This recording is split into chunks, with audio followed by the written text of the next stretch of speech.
টেকনাফে অর্ধলক্ষ ইয়াবাসহ মোহাম্মদ হানিফ নামে এক মাদক কারবারিকে গ্রেপ্তার করেছে ডিএনসি সদস্যরা। গ্রেপ্তারকৃত হানিফ উপজেলার বাহারছড়া ইউপির মৃত হাকিম আলীর ছেলে।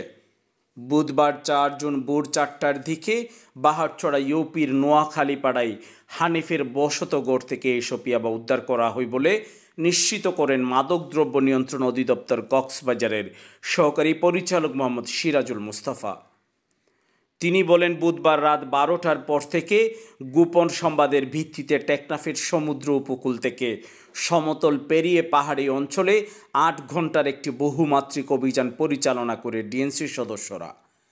এক পর্যায়ে বাহারছড়া ইউপির বাঘগুনাস্ত ফিশিং ট্রলার মালিক সমিতির সভাপতি মোহাম্মদ হানিফকে তার বসতঘর থেকে 50,000 পিস ইয়াবাসহ গ্রেপ্তার করা হয়। তিনি আরও বলেন, আটক আসামি নোয়াখালীপাড়াস্থ ফিশিং ট্রলারে মাদক পাচারকারী চক্রের অন্যতম সদস্য। এই সিন্ডিকেটের অন্য সদস্যদের গ্রেপ্তারের চেষ্টা চলছে। এই ঘটনায় টেকনাফ মডেল থানায় একটি মামলা দায়ের করা হয়েছে। News desk, রূপবান্তুর।